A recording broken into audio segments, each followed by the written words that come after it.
Hello, everyone. It's so great to see you again. Welcome, welcome, welcome. My name is Brian Ensminger, and I am the Training and Education Manager for Portland Coffee Roasters. And welcome to Better Coffee with Brian. So, today, what we're going to be talking about in terms of making better coffee for you at home is one of my favorite and it is one of my favorite coffee brewers, and it is one of the strangest ones that I think is on the market. If you're not familiar with it, it's a brewer called the Aeropress. So today we're going to talk a little bit about the history of the Aeropress, and then show you one of my favorite recipes for making it, and also talk a little bit more about what makes it such a special and unique brewer. So thank you again for being here with us today. If you're watching live, welcome. Feel free, if you have any questions, to put them in the chat, or if you are watching this later on demand, always feel free to leave a comment. We're happy to help answer any questions you may have about how to make better coffee at home. So the Aeropress, it is this wild brewer. If you haven't seen one before, this is what it looks like. This is an Aeropress coffee brewer, right? Kind of looks like a large turkey baster. I've had friends compare it to a huge syringe as well. It doesn't look like the kind of device you would expect to see a big coffee nerd say makes some of the best coffee out there, but it really, really does. Before we go into how it makes that excellent coffee, let's talk a little bit about how it came to be a device that we use in coffee brewing. So the Aeropress is actually designed by a guy named Alan Alder, I believe. I might be mispronouncing that, Adler or Alder. Anyway, he was also the inventor and creator of the Aerobi Frisbee, or Aerobi disc. I don't think you're allowed to call it a Frisbee. Frisbee is a brand. Anyway, it is this incredible little disc that you can throw. It holds the world record for the longest thrown object. There's some really great videos out there of Alan throwing this over an entire football field, I think into the rafters in a football field. And so it is this weird little device. So he's this inventor. He's very eccentric. He likes making interesting things. He's an engineer, and he is looking for a way to make great coffee at home. Sort of like how back in the 1940s or 50s, Dr. Peter Schlumbaum was doing that when he was inventing the Chemex. So Alan goes, I want to make great coffee. I also really like really concentrated coffee. I like making espresso, but I don't want to make and buy a huge espresso machine to use at home. So he invents this device, this Aeropress. There's actually a few different iterations, but this is the one that was eventually commercially produced, and it hasn't changed much since. The main idea with an Aeropress is that, similar to the way that espresso works, you're brewing coffee and then using pressure to get the water through a bed of coffee. The way it works is this device here is your brewing chamber. Within the brewing chamber, this is where you would put your ground coffee inside of here. Attached to the brewing chamber is this little cap. And so this is what keeps your filter in place and keeps the ground coffee out of your eventual brewed cup. So this just goes to the base of the brewing chamber here. Now the Aeropress will come with a couple paper filters. It actually comes, I think, with about 100 different paper filters. I'm going to be using this filter today. It's an old favorite of mine. I've had it for years. It's called the Caffeology S filter. There's a lot of great aftermarket filters for the Aeropress. One thing that you'll see if you're new to the Aeropress community is, as you get into it, there's so many people doing interesting things with this brewer. More on that in a moment. So you've got your brewing chamber, you've got your filter holder, and you've got your filters, most likely either paper or one of the aftermarket reusable filters. Those go together at the bottom, and then you have your plunger at the very top of the device. So this is what goes in here, and as you press down on the plunger, it pushes the water through your bed of coffee once it's done brewing. So the intention was originally to make something that was espresso, right? But in terms of coffee language and understanding what espresso is, we wouldn't really say that this brewer makes espresso. What it can do is make really delicious concentrated coffee that you can cut with water after. If you actually read the recipe that's on the Aeropress box, what they recommend, it produces this very concentrated coffee, but it falls way outside of the parameters of what we would normally think of for excellent coffee brewing. The temperature is much lower. The water temperature is much lower than what we would normally recommend in the coffee industry. I believe the recommended on the box says something like 180 degrees, and usually we recommend 195 to 205 degrees brewing temperature. So again, that's the recommended water temp on this from the manufacturer. That's not necessarily what we'd say now. The funny thing is, though, is that because this is an enclosed environment, it sort of combines the best of both worlds when we're thinking about immersion brewing, meaning coffee that's brewed and where the water and coffee are in contact for the entire time of the brewing cycle, and a pour-over brewer because there is the ability to add a paper filtration or other really, really incredible filter that's going to hold back a lot of that coffee particulate and give you a lot of clarity. So it has this really interesting combination of those things. And with that, there's so much experimentation. A lot of people are interested and invested in playing around and making new and fun recipes with the Aeropress. And when I say new and fun recipes, I mean trying different ratios of coffee to water, trying different brewing times, trying different brewing temperatures. There's this entire sort of subculture of Aeropress fans that are interested in trying out different ways of making an Aeropress. Two examples of that. One would be the Aeropress Championships. So there is a World Aeropress Championship that's held almost every year. Obviously, this year is unfortunately an exception.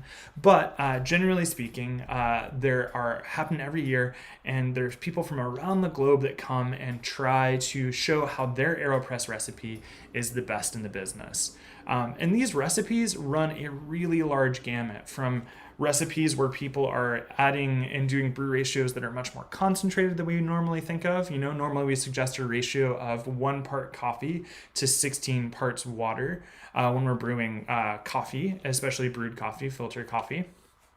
There's people out there that are doing things like a 1-to-12 or a 1-to-13 ratio where they're making coffee with significantly less water, so it's much more concentrated.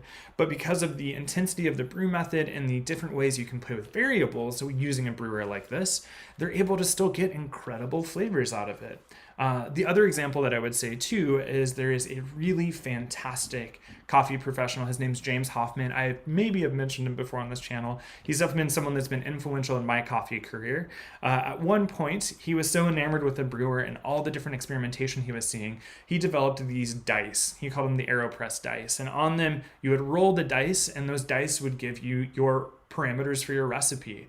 And each one, I think there were 3 or 4. One would have things for the brewing temperature, one would have things for the coffee amount, and then the other one would have the brewing time, temp, and amount.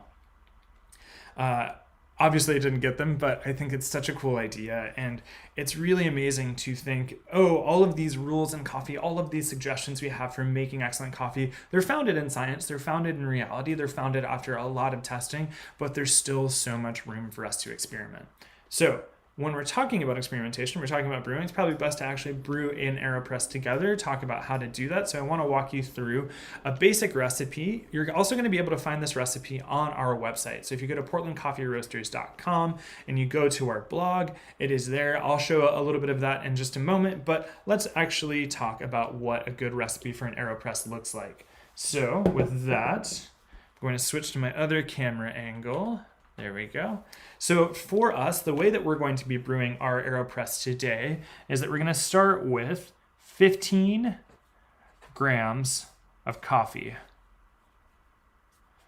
There we go. 15 grams. And the amount of water we're going to be using is 255 grams. For those of you that are wondering, that equates to about a 1-to-15 brew ratio. That's pretty different than what we usually do, right? Usually we, again, say 1-to-16, but because this is a closed environment and we're able to do more to increase the extraction, meaning pull more flavor out, we're okay getting a more concentrated coffee. So we've got our ratio. The other important thing to know is that our total brew time is going to be about 1 minute and 45 seconds. Now that is outrageously low when it comes to what we consider a standard coffee brewing time, right? Usually we would recommend between 3 to 4 minutes, and you can brew an Aeropress in 3 to 4 minutes. 1 minute and 45 seconds. Yeah, we'll just say time equals 145. Okay. So 15 to 255, 1 to 145 in terms of total brew time. There we go. Obviously, I need some more coffee today. The difference in the brew time here, again, is that this closed environment, we're going to be using pressure, which pressure is really great at accelerating the extraction of brewing coffee. We're not going to use a ton of pressure, right? We're not going to be really forcing the water through, but that extra pressure will pull out more flavor. The other thing that we're going to be doing that's unusual compared to other brew methods is we're going to be stirring the coffee and water together pretty vigorously during the first portion of its brewing.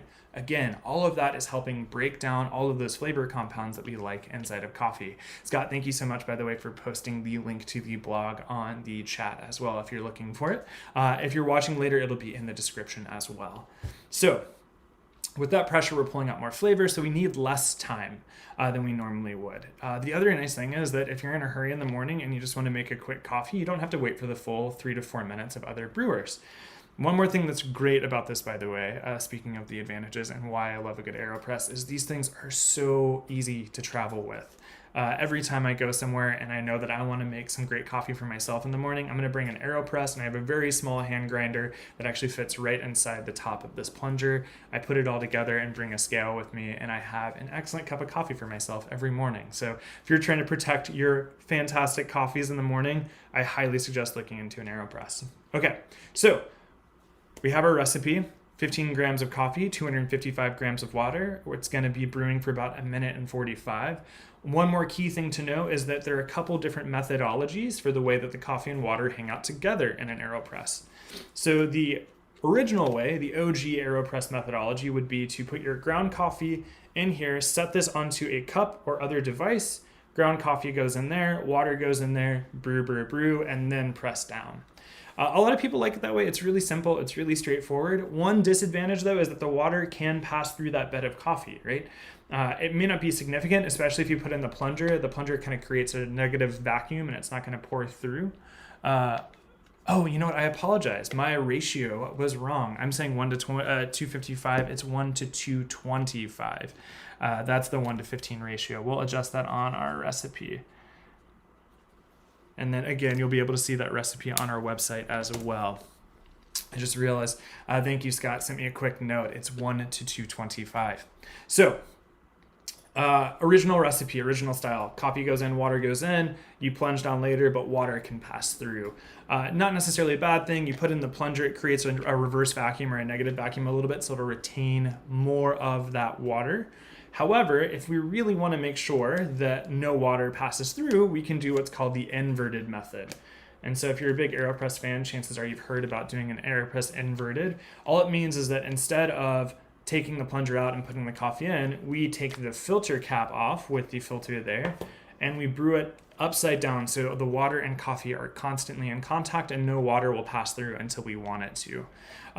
I will say, as a caution, always be careful when you're brewing with the inverted method. Make sure your plunger is definitely inside of the brewer. You don't want to have a situation where the plunger falls out or the brewer top falls off. And also be careful to do it on a sturdy surface, because if it's too shaky, obviously your hot water and coffee can spill. I've had it happen. Not the end of the world, but definitely not super pleasant. So those are just some cautions when brewing in the inverted methodology. We're going to brew inverted today because that's my preferred way to make an Aeropress. So 15 grams coffee, 225 grams of water. We're going to be brewing for about 1 minute and 45 seconds. So let's get started with that. I'm going to switch back over to the overhead. I've got my scale all set. So here's my scale. I'm going to be brewing on top of that. I've got this right here. Let me grab my coffee. The other thing is I'm already going to have ready, because this is a pretty quick brew time, the device I'm going to pour into. So for this time, I'm also going to choose, since I'm going to be pressing down, I want to choose something that's pretty sturdy. So I've got a nice ball jar. These are nice and heavy duty, so when I'm pressing down, there's not any risk of any fracturing on the glass. Again, it's not a ton of pressure, but I have seen there's like smaller, thinner glass carafes that you can get that are great for pour-over brewers, but I've seen those have some trouble when people press down on them. So I recommend like a good sturdy mug, like this one right here, or a good sturdy ball jar or other glass receptacle. Just don't do anything that's really thin-walled, because then it can have that pressure as you're pressing down on it, can cause cracks and breaks. Okay, got my Aeropress right here. got my scale, got my coffee. So I'm gonna start putting my coffee in here. Also, whenever you purchase an Aeropress, it comes with a little funnel, which makes it super easy to get your coffee in. I have sadly lost my funnel over time and through a couple moves, so my funnel is not available for use right now. I've got my 15 grams of coffee in here, and then I'm going to add my hot water now. So first thing is that when I add my hot water, I'm only going to be adding about 60 grams to start. We're still going to do the thing that we call a bloom in coffee brewing, where we hit the coffee with some water to allow all of those gases that are trapped in from the roasting process to escape. So for this, I'll do 60 grams initially of water onto my 15 grams of ground coffee. And I'm going to let that sit for about 15 seconds. While it's sitting, I will stir to make sure that the coffee and water are fully incorporated and also to help aid in that early extraction process. After 30 seconds total, I'll start adding in the rest of my brew water to hit my 225. This will all make sense once you see it. All right, so let's get started. I'm gonna add my 60 grams here.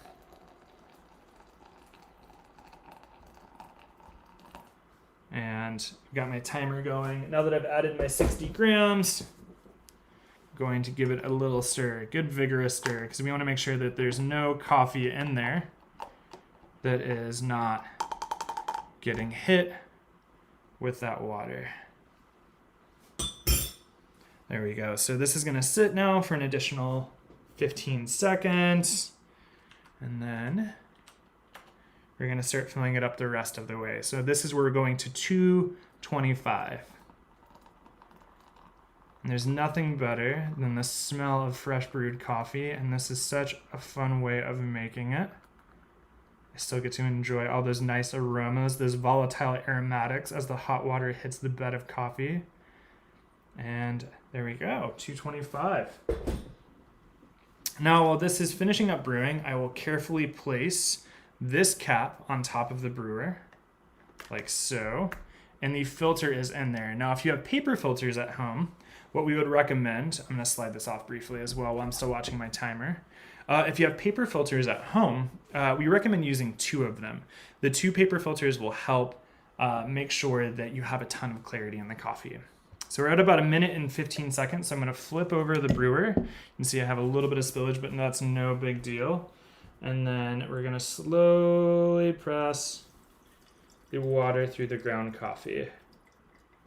Again, this is not gonna be something that requires a ton of pressure. It's just sort of the weight of my hand plus a little bit more to help get that water through the bed of ground coffee.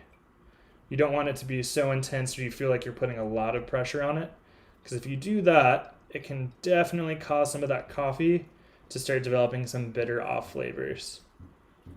Just nice, gentle, steady pressure. We're shooting for about a total brew time of 1 minute and 45 seconds. Once you hear that little hiss, that means you're done. All right, I'm gonna take this and put this off to the side. And now we have a really delicious Aeropress to drink. Right here, Aeropress. So, again, the basic ideas of brewing are all there. We have hot water, we have ground coffee, we have some way of it combining together to cause us to have this really, really delicious coffee experience. We're filtering it out using just any paper filter that comes with the Aeropress or the aftermarket filters that are available. And all of that together results in this really fantastic coffee. You have a ton of opportunity, though, to experiment, right? The recipe that we presented today is one take of many. It's a great starting place if you're new to Aeropress and you just kind of want to see what it can do.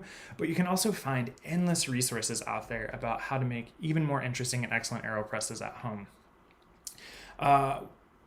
The other thing that I would say with this is this type of brewer, this type of methodology is really incredible, especially if you like medium or light roasted coffees, because it allows you to really pull out that flavor, really get to some of the delicacy and nuance, while at the same time getting a really solid extraction on your coffee. It would still be good for dark roasted coffee. I would actually think that it'd be really tasty. It just sometimes could have the opportunity of increasing that intensity of the sort of the smokiness or bitterness of some of the dark roasted coffee, just because an Aeropress tends to want to break down coffee pretty intensely. Again, though, it's a brewer that you can play around with recipes on. You could probably try doing a little bit less water, do a more concentrated coffee for a dark roast so it breaks down less. It really is. I had a colleague once who was talking to me about it, and he was saying that where most of coffee, it sort of feels like we have established practice and principle, Aeropress feels like the Wild West. You get to kind of carve your own name out and really try to understand a little bit more of, experimentation and innovation with a brewer that is, pretty simple to use and pretty easy to keep and have around. So it's a big reason why I like it. Also makes great iced coffee. You can do that flash chilled styled iced coffee with it very easily. Some of my favorite iced coffees, in fact, have been flash chilled Aeropress iced coffees. I'm going to take a little sip of this.